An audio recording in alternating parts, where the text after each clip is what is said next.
Hai pemirsa Showbiz, kali ini kita kedatangan teman-teman cast dari film Tinggal Meninggal. Lah, siapa aja? Kita sambut para cast Tinggal Meninggal. Halo, ada Mawar De Jong, ada Omara dan juga Nada Novia. Hai semua, apa kabar? Kabar baik. Kabar baik. Baik.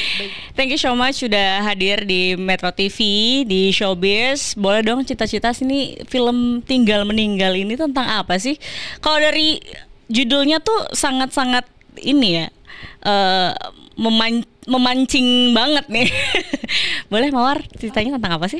Jadi film Tinggal Meninggal ini menceritakan tentang Gemma yang socially awkward. Jadi sebelumnya dia nggak punya teman dan dia nggak deket sama siapa-siapa. Sampai pada suatu hari salah satu anggota keluarganya meninggal dunia. Terus dia tiba-tiba tuh dapat perhatian dari teman-teman kantornya yang sebelumnya tuh nggak pernah dia dapetin. Jadi kayak, wah, apa ini gitu. Terus dia akhirnya nyari-nyari terus kayak apa yang harus aku lakuin supaya aku terus dapat perhatian ini dari teman-teman kantor aku gitu. Oke. Nah, Gemma itu adalah diperankan Omara. Saya. Oke, Omara, gimana waktu pendalaman karakter Gemma? Karena kan ini sebenarnya mengangkat isu sosial ya yang dibawain oleh penulisnya Christo Immanuel. Betul. Dan juga sekaligus sutradara. Betul. Mungkin banyak riset dari Gemma ini, kita lebih banyak baca literasi psikologis dan juga mengamati lingkungan-lingkungan kita sekitarannya. Maksudnya kayak contoh salah satu isu yang ingin kita angkat adalah bahwa kita itu untuk fit in ke society itu kadang suka bingung gitu loh. Kayak contoh kita dipaksa untuk menjadi berbeda dan menjadi unik gitu loh. Kita butuh identitas yang baru, tapi at the same time kita juga dipaksa untuk tidak terlalu melenceng dari norma-norma gitu. Jadi dilema tersebut, keresahan tersebut lah yang dirasakan si karakter tersebut, si karakter Gemma ini. Dan jadi risetnya tuh banyak sekali bagaimana sih orang-orang yang socially awkward, orang-orang yang mungkin memiliki neurodivergence kalau kata Christo, itu menavigasi dirinya dalam konteks-konteks sosial yang agak rumit gitu sih. Oke, jadi mungkin banyak yang relate ya pemirsa dengan si Gemma ini. Karena kan kita kadang-kadang kalau di sosial tuh gimana sih supaya fit in. Dan ternyata malah lewat berita duka. Lewat berita duka ya. Jadi menarik karena kan seharusnya berita duka ini kan dilihat orang sebagai satu hal yang disetujui oleh banyak orang, itu adalah hal yang sedih.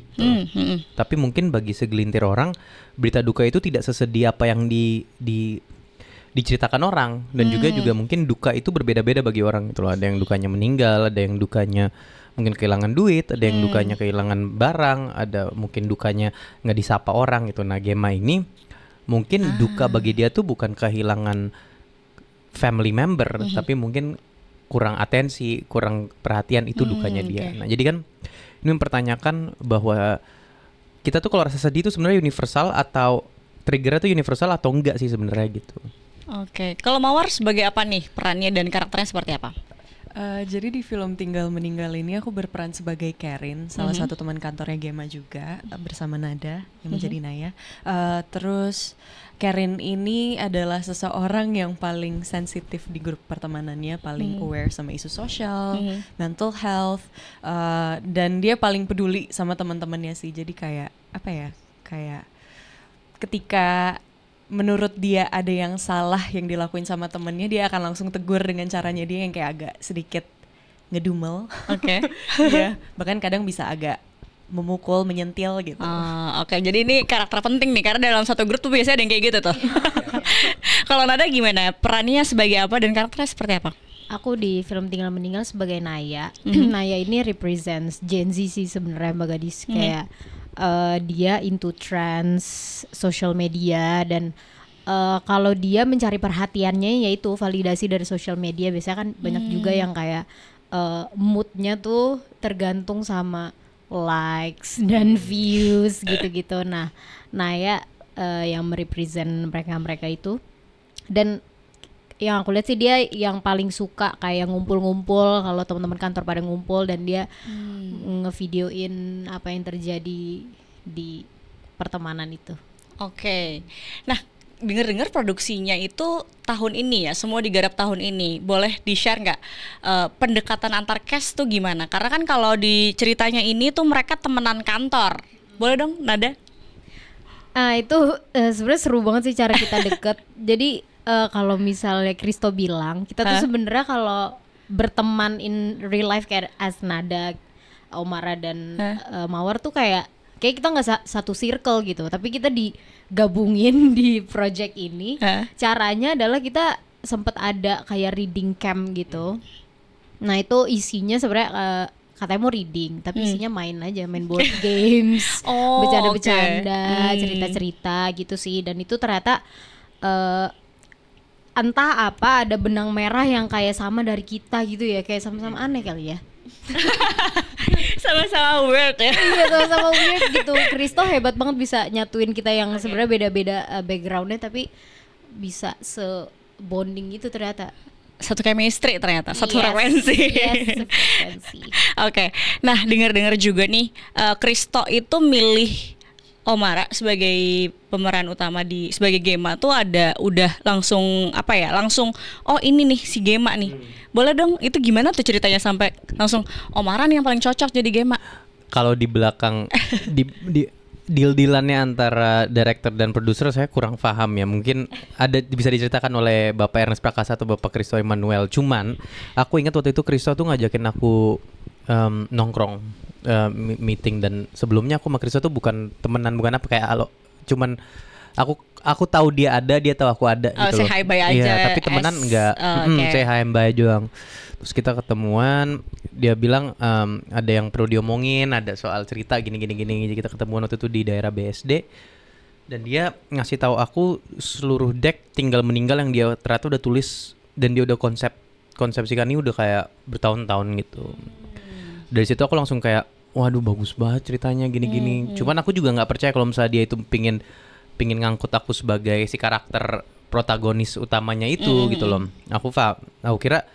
Dan ini kan juga di saat itu dia tawarkan aku, itu adalah karakter protagonis main pertama aku dalam hidupku juga kan. Jadi agak kagok juga, masih nggak percaya.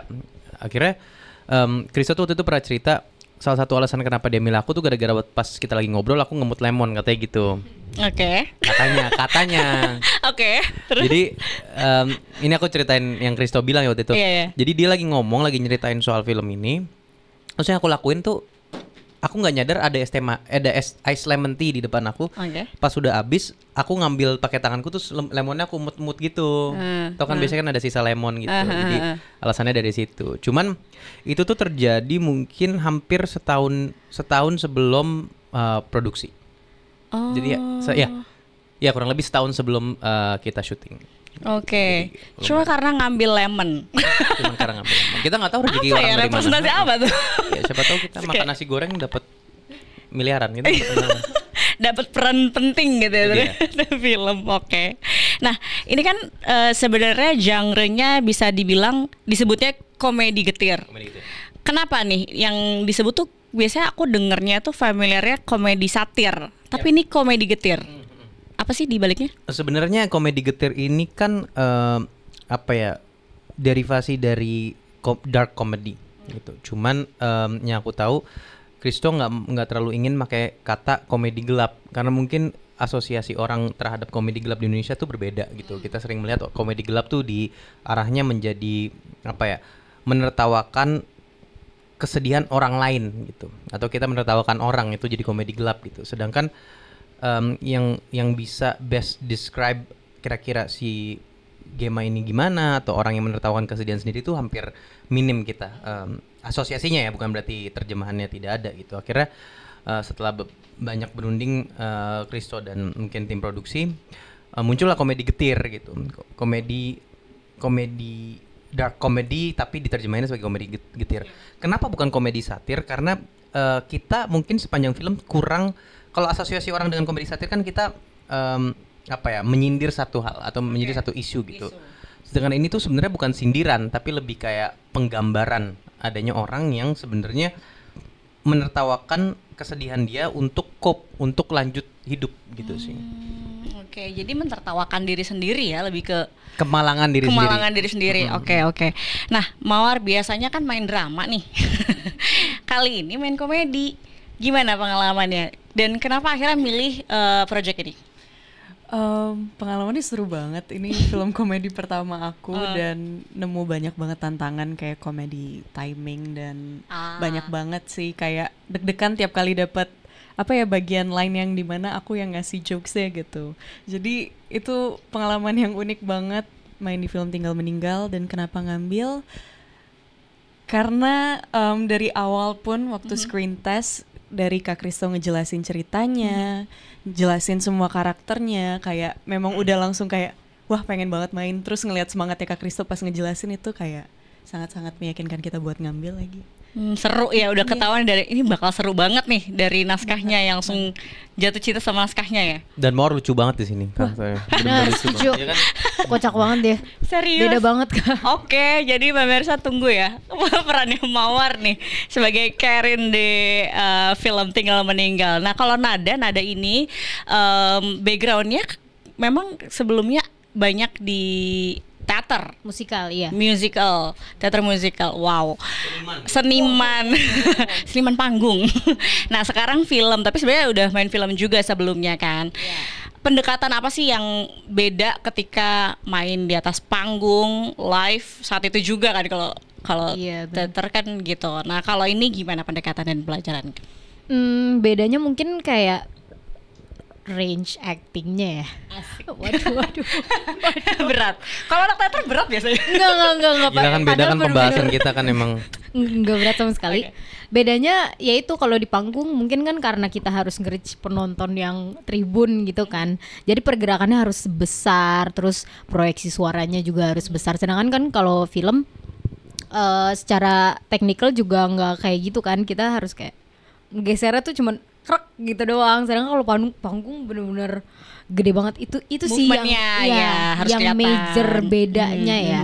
Tapi kalau kayak dari segi acting terus pendalaman karakter segala macam kurang lebihnya beda. Oh sama kalau musikal itu kita kan harus latihan berbulan-bulan mengulang dari awal sampai akhir cerita kan. Sedangkan kalau film mungkin kita harus lebih fokus ke reading karakternya, terus approach beberapa scene mau kayak gimana, lebih fokus ke situnya gitu. Adaptasinya lama nggak kalau kayak gitu? Kenapa? Adaptasinya lama nggak sih?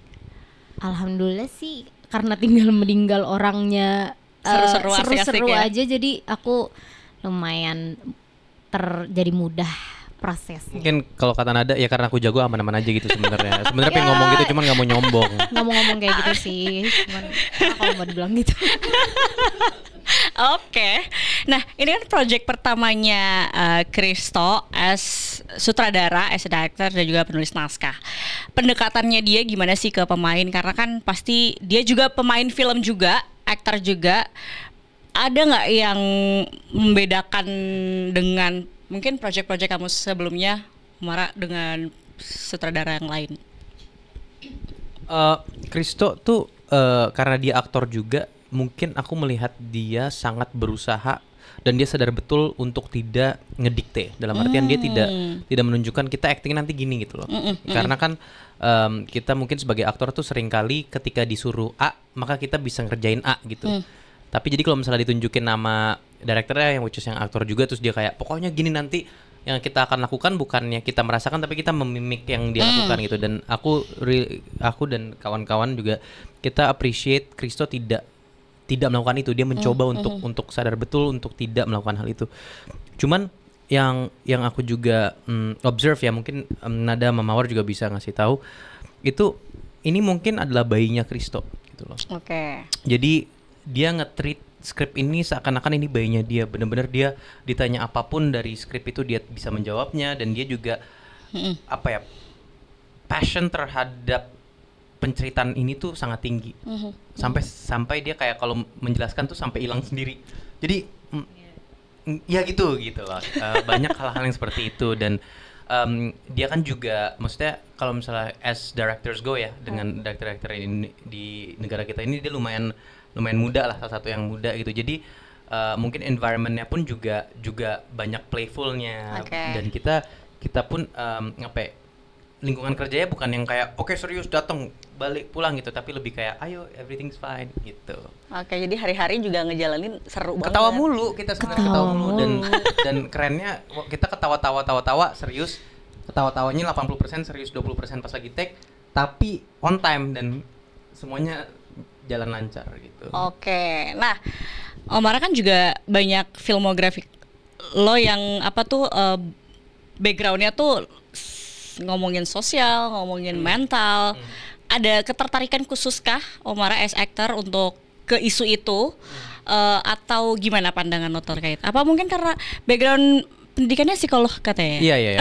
Aku ngambil psikologi sama filsafat. Jadi aku memang entah kenapa mungkin apa ya, banyak terasosiate dengan peran-peran yang kayak gitu gitu. Dan menurut aku juga aku seneng gitu kalau misalnya tiba-tiba terlibat di film-film yang memang menyuarakan sesuatu gitu. Okay. Jadi terlepas dari serunya main film, berkarakter segala macem, pas lagi promo atau pas lagi tayang tuh seru karena ada pembicaraan ekstra terlebih dari film yang itu lagi, tapi juga kita membicarakan hal-hal yang lain gitu. Jadi itu mungkin satu kesenangan pribadi yang dirasakan ketika film kita tuh ngomongin isu-isu sosial atau ada isu penting yang diobrolin gitu. Oke, memang concernnya di isu itu gitu ya? Iya, kurang lebih. Kalau Karin, Mawar, udah terinfiltrasinya Karin. Mawar ngelihatnya kalau isu yang diangkat di film ini seperti apa? Jujur kemarin kita juga pertama kalinya nonton dan apa ya, menurut aku banyak banget pembahasan yang dibahas di sini sih, kayak dari karakter Gemma ini sendiri, bagaimana dia di masa kininya tuh sangat dipengaruhi oleh masa lalunya dia gitu, dan itulah yang membentuk dia sekarang gitu. Dan apa ya, banyak banget kayak salah satu yang sempat di-mention sama Omara tadi, kayak gimana kita merubah diri kita untuk bisa fit in ke suatu lingkungan gitu. Jadi banyak banget sih yang dibahas di sini. Kalau Nada, ada kesulitan nggak? Apakah memang karena relate banget as a content creator gitu yang coba selalu ngerasa harus keep up dengan info terkini, update, dan ya kita bilangnya FOMO lah ya. Relate banget nggak sih atau gimana? Kayaknya aku merasa sih emang di sekitarku kayak teman-temanku gitu, hal itu tuh lumayan lumrah sih, kayak kita gimana ya, kayak brandingan kita di social media itu di generasi aku ternyata lumayan matter gitu. Cuman kalau kayaknya aku nggak sampai se ekstrim Naya yang butuh validasi dari social media gitu. Adalah bedanya. Cuman kalau mau direlatein sama Naya, kayaknya generasi aku bisa dibilang relate ya dengan soal-soal kayak social media validation gitu. Oke. Pesan apa sih yang mau disampaikan sebenarnya lewat film ini? Ya kalau sebenarnya konklusi kita tonton aja di filmnya ya, tapi boleh dong Omara, apa sih yang mau disampaikan? Banyak sebenarnya, tapi kalau misalnya aku harus pilih satu doang, ini film semoga bisa menjadi sarana di mana orang menjadi lebih nyaman menjadi dirinya sendiri dan lebih menerima orang-orang di sekitarnya, gitu aja sih. Oke, jadi anti fake harus jujur ya. Branding sendiri juga harus jujur dari karakter diri sendiri gitu ya. Oke. Mawar juga katanya nulis lagu, nulis lirik, nyanyi juga, ngisi soundtrack. Lagunya apa, Mawar? Iya, jadi judul lagunya Tinggal. Judulnya Tinggal. Oke. Itu soundtrack pertama aku dan official menjadi soundtrack di film Tinggal. Yeay, mengisi soundtrack. Udah rilis ya? Sudah rilis, langsung bisa dinikmati di berbagai platform musik tentunya. Boleh dong nyanyi dikit kali ya? Boleh ya? Boleh. Mawar, Let's go. Tinggal dan jangan meninggalkanku.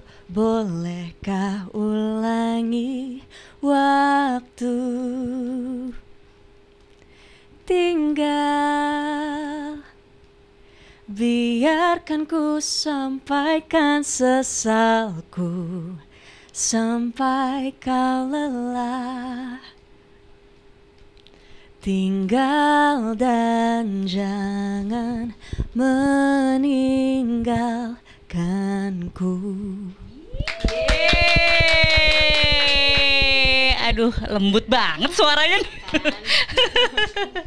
Itu proses bikin lagunya lama atau gimana tuh?